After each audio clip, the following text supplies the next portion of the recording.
Yevgeny Olegovich Nagorny, born June 26, 1972 in Kharkiv Oblast, UKSSR, is a Ukrainian-born Russian criminal and serial killer who organized a car repair service in which he killed the vehicle owners in order to sell their cars.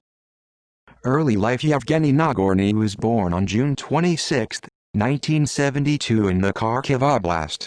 After graduation, he moved to Moscow, where he decided to get a higher education and went to college.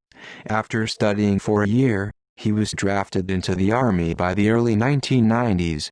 After serving, he returned to Moscow, was reinstated at the institute and continued his studies. But due to the difficult socio-economic situation in the country and problems with future employment, Nagorny was forced to quit school and find a job. He was mastered the mechanic profession and soon decided to go into business, opening the Auto Look service center in a hangar rented by him on the territory of one of the military units on the projected drive. However, things did not go well for the company. There wasn't enough money for either purchasing spare parts or for rent, and soon in the hangar one customer's expensive Jeep burned down. Creditors and the owner of the Jeep began to threaten Nagorny, and he soon came up with a simple scheme to kill the owners of expensive cars, finding them through newspaper ads, and then selling the new cars. He took as an assistant the worker Sergei Savitsky, who was ready to do anything for money, and they committed all subsequent crimes together. The first crime Nagorny and Savitsky committed was on January 2, 1998, their first victim being the owner of a Lada Niva. The criminals had an according modus operandi. According to advertisements in the newspaper, from hand to hand, they scheduled a meeting with the victim and then agreed to meet. During the pre-sale inspection of the car, they said it was necessary to check it in detail at the service station. Would then drive the car into the hangar, where they killed the owner with a pistol and dumped the body into the sewers through a manhole located inside the hangar. Since the Niva could only be sold for cheap, almost all the following murders committed by Nagorny and Savitsky were against owners of foreign cars. After this, Nagorny and Savitsky committed another 9 murders.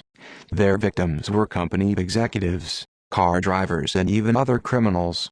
For example, in March 1998 they killed 2 members of the Solntsevskaya Bratva in their hangar.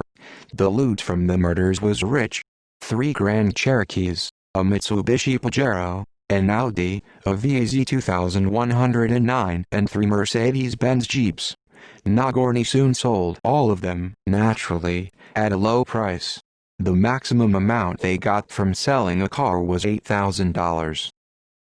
Arrest, trial and sentence. The killers were traced on accident. When Nagorny was negotiating with his latest victim in a meeting, he did not know that his victim had a caller ID turned on, and the number was registered to the company, Auto Looks. When the police arrived at the service station, the hangar was closed, but sounds of active work could be heard from inside, and they decided to wait. Late at night, a Volga arrived at the hangar, from which Savitsky and a friend disembarked.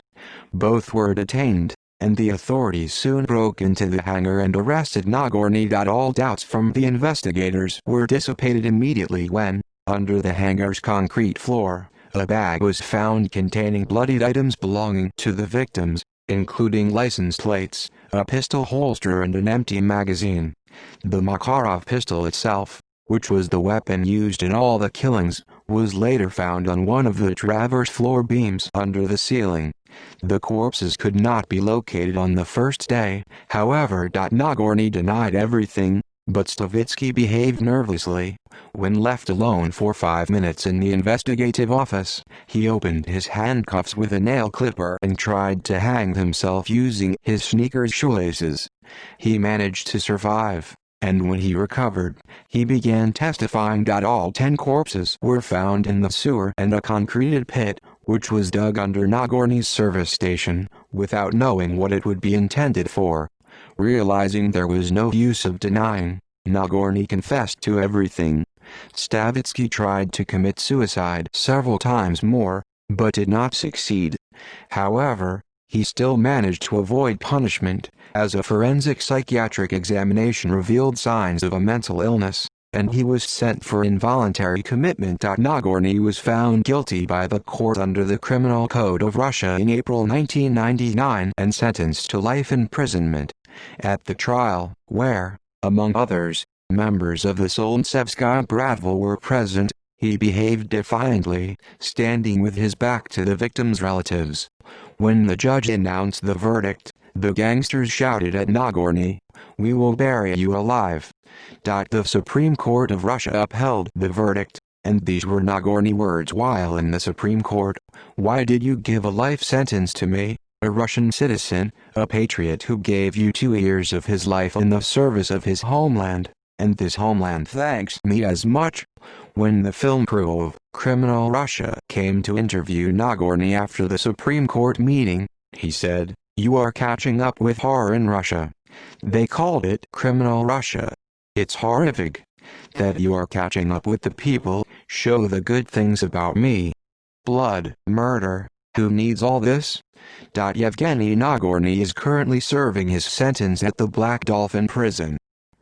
Riddles from the investigation. Some questions remain unanswered, as few people believe that the murders were committed solely by Nagorny and Slavitsky. Incidentally, Nagorny said this himself at his trial: "I fulfilled the wishes of my clients, influential people, and are still respected by me." But who these clients were, remains unknown. In his testimony, Slavitsky mentioned that Nagorny was recording client data in a special notebook, but he could not find where he kept it. It is possible that each car was assigned by criminals in a specific order. In the Media One episode from the independent investigation program, NTV, 2000 was dedicated to the Nagorny case. In 2000, the series Criminal Russia had an episode titled "The Car Service of Blood" based on the Nagorny case. In the same year, the movie The Secret of the Underground Crypt was released by Vakhtang Mikoladze's documentary series, Documentary Detective. The documentary film Sentenced to the Black Dolphin from Vakhtang Mikoladze's Sentenced to Life series. The documentary film Evil Auto Repair Shop, directed by Andrei Dutov. Friedrich Neznansky's novel Criminal Walks and its film adaptation. The film Death by Ad from the TV series March of the Turkish Three was based on the Nagorny case. The film Business of Blood from the TV series At the Corner, at Patriot 4, is based on the Nagorny case. The documentary film Death Machine from the TV series First Blood, NTV, 2010. References